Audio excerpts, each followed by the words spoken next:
So, assalamu alaikum. Thank you so much. Really, thank you so much for tuning in. We have an amazing show for you today. And it's really a beautiful show and a beautiful topic. And it's a bit of a true story, if you will. And basically, it's just going to be a nice little reflection here for us. We can all look at it. We can all think about it. And really, it'll be very, very nice, inshallah. What I wanted to say, what I wanted to put out there today is just give out some of the basically some reminders of things that are going on here on campus. To my knowledge, we have the MSA Mac Halakha that's going on. So for those listening, that's happening today at 6:30, and it'll be talking about diseases of the heart.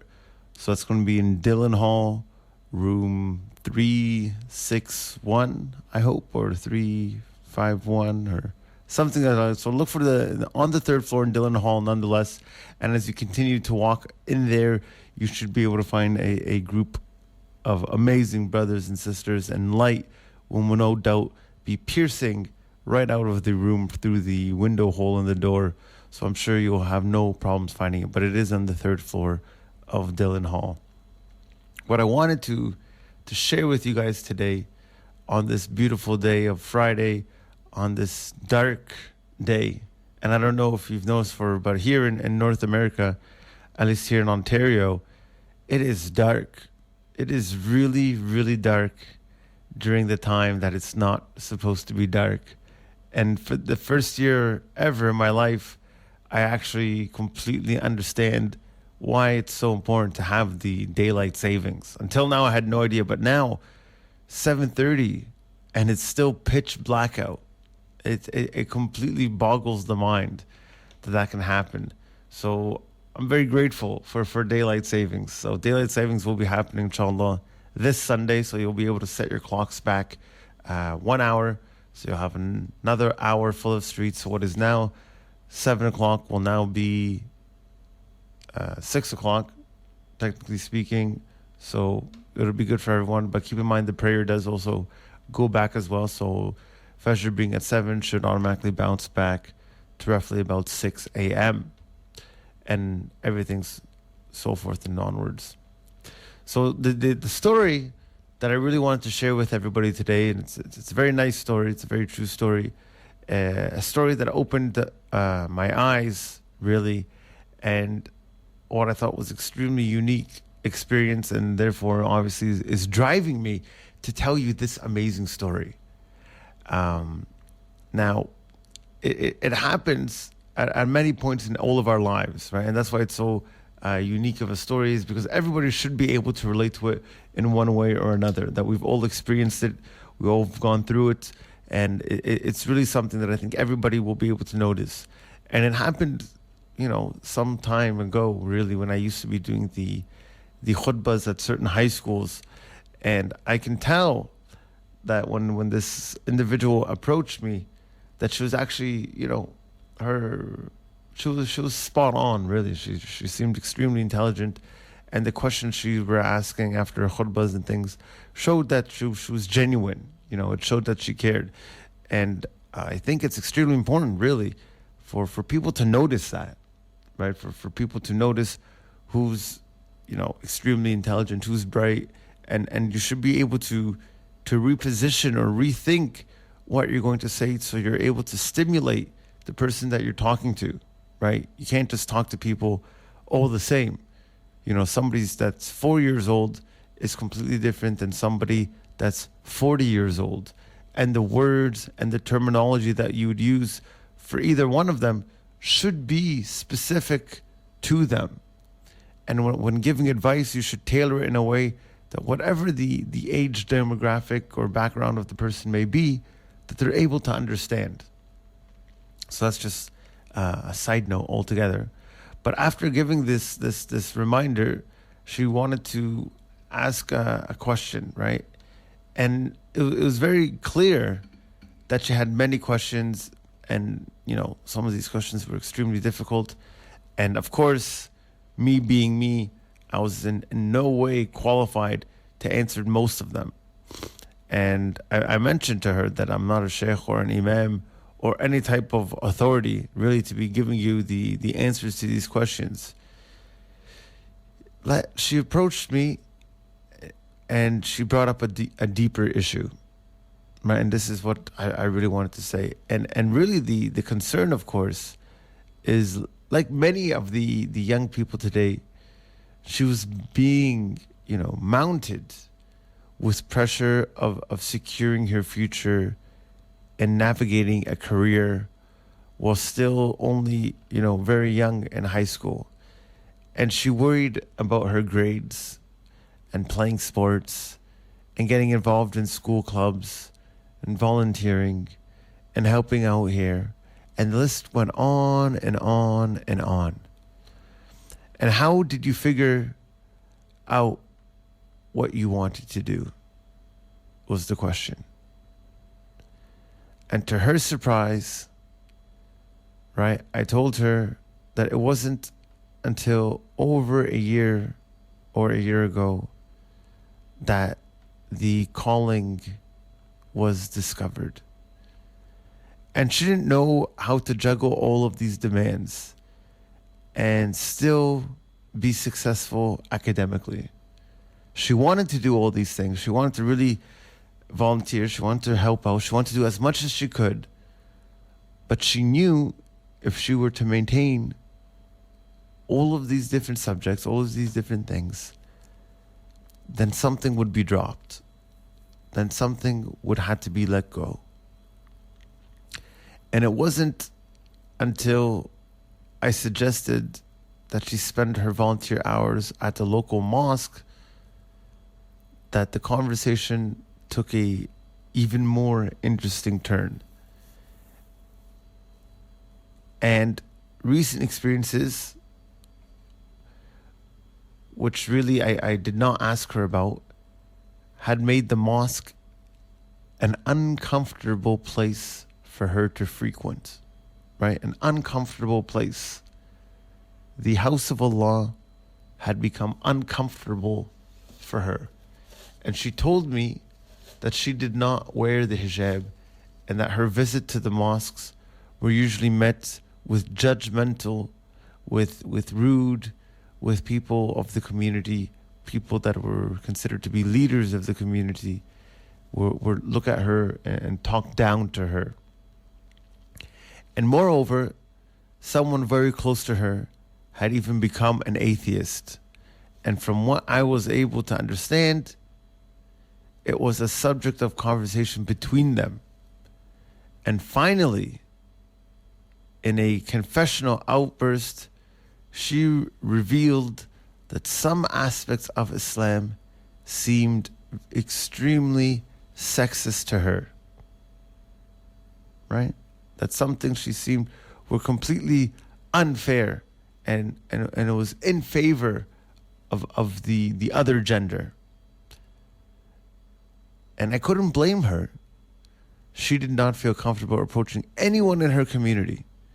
And she felt that she had been alienated from and by her own tradition. And she was able to relate to nobody. And for some reason, for some unique reason, she decided to bring all this up, and I was supposed to handle the situation. I was supposed to figure it out. And for many years, she fit the profile of a irreligious, rebellious, and corrupted youth, right? Instead, I saw a concerned, passionate, and inquisitive mind desperately searching for answers. Her search for a moral anchor and authentically had driven her to approach someone she had just met for the first time and had no idea of the qualifications and the basis of my speech. And with my inexperience and lack of knowledge, I didn't really know what to say. Still, her worried expression indicated a hope that maybe somebody could provide some answers. Maybe somebody could help ground her wandering pursuit for truth. And that somebody in that exact emergency situation is how I would consider it, had to give her that help and help that member in the community.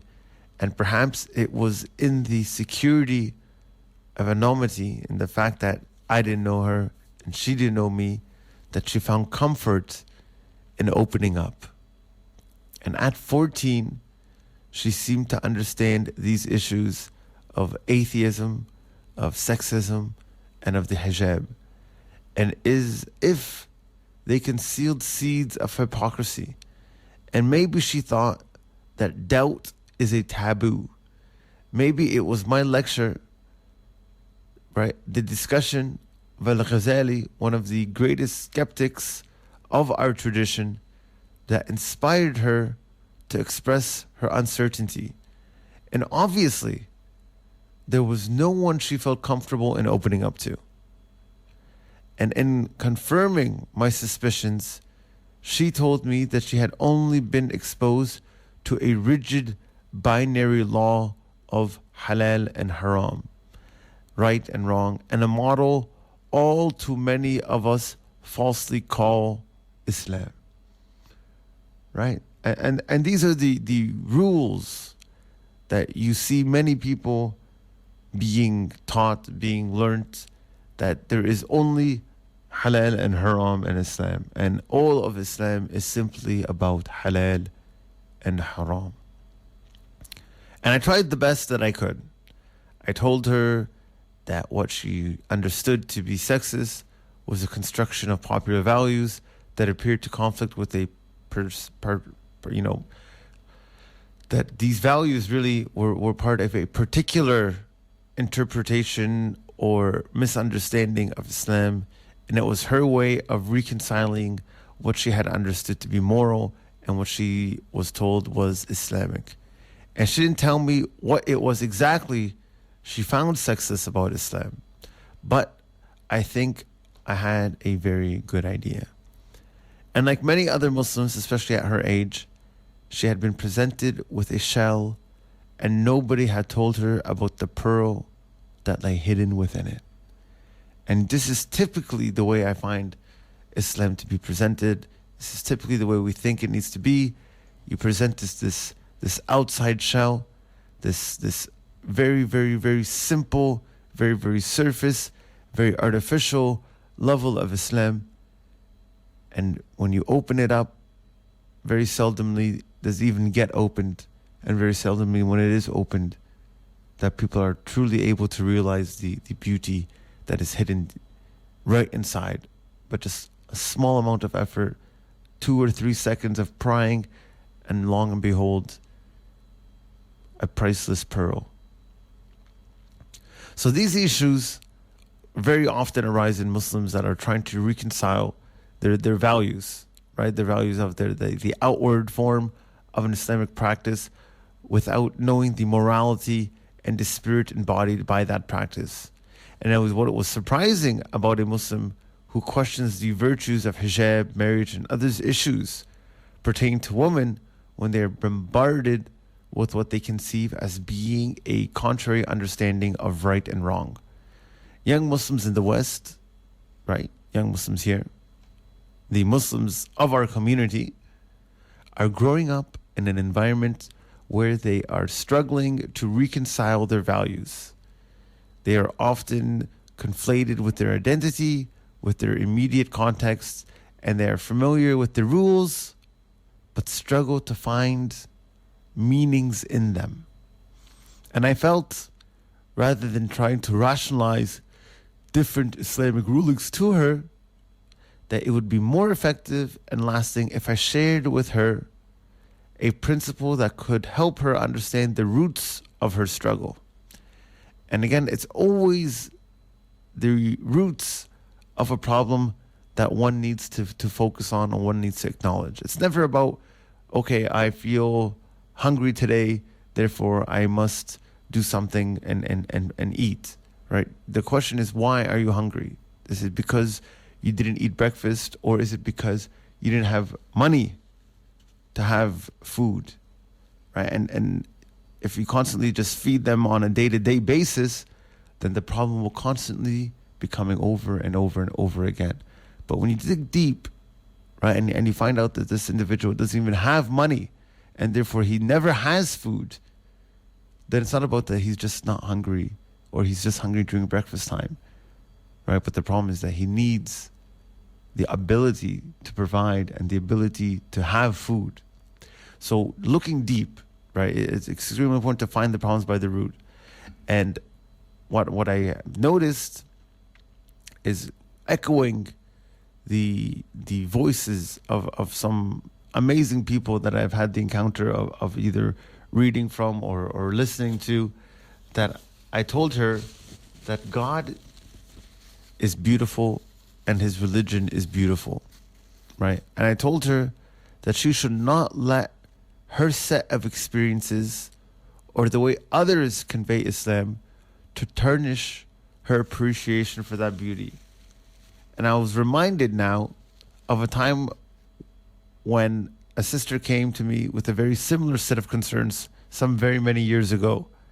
And having read a few books and taken a few classes, I told her her questions were misguided and that she had been influenced by a corrupt set of values.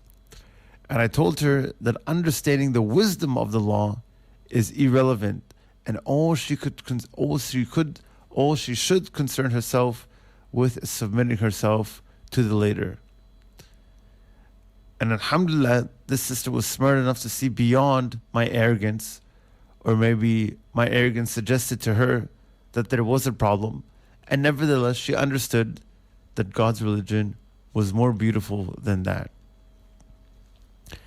And what's very unique about these situations is that it plays out in two roles. And I think there's two very important things that need to be highlighted. And that people, as much as we would like to believe, do struggle at times with understanding the deen of Allah subhanahu wa ta'ala. They do struggle at times with realizing what Islam is truly about. Due to the way they were taught or what they were taught, their misunderstanding can occur. And with this misunderstanding, very dangerous consequences can happen. Consequences that may completely drive the person all the way away from Islam. And I ended this conversation with this girl that I met in the high school with a very simple analogy. And it's an analogy that I think will serve very well for the conversations of the day. And what I reminded her with is that God's religion is an ocean. It is vast, deep, and beautiful. And any student who tries to navigate the ocean knows how easy it is to drown in it.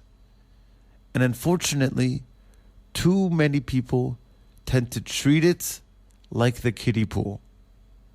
Don't run, don't splash, don't jump in the pool. And that's the model that many of us may have grown up with. A strict set of do's and don'ts. Yet we are expected to love it when we don't even understand it. And I really pray, and I really hope, and I really dream of a time that teachers and community leaders, and especially parents, can tolerate the curiosity of our youth with empathy, with compassion, and show them the pearls that give beauty and meaning to the shell. And I'd like to conclude on that, although it is a little bit early, but I will conclude on this, inshallah, because it's a very deep meaning. And sometimes I think it's important for us to take the meanings, reflect on the meanings, and move on. And not just dwell and have everything fully explained to us to the fact that our brain is no longer needed. So again, the reminder, most importantly, is learn how to deal with people, learn how to talk to people, learn how to advise people. Because sometimes, many times, the answer of it's because it's haram or it's because it's halal isn't necessarily the answer that will help the person understand. And it is your wisdom and your ability to convey this message in a way that is understanding and that allows the person to actually get closer to Allah subhanahu wa ta'ala, that allows them to get closer to this deen and allows them to really, rather than be completely pushed away, to be really grabbed and embraced and then loved in this deen, and allow that pearl to be shown in every example, in every way. سبحانك اللهم وبحمدك أشهد أن لا إله إلا أنت ونستغفرك ونتوب إليك والعصر إن الإنسان لفي خسر إلا الذين آمنوا وعملوا الصالحات وتواصوا بالحق وتواصوا بالصبر. And I will see you again next week, inshallah. Again, don't forget about the daylight savings here, at least here in Ontario anyway, that we have these daylight savings on Sunday. So enjoy the rest of your day. Wassalamu alaikum wa rahmatullahi wa barakatuh.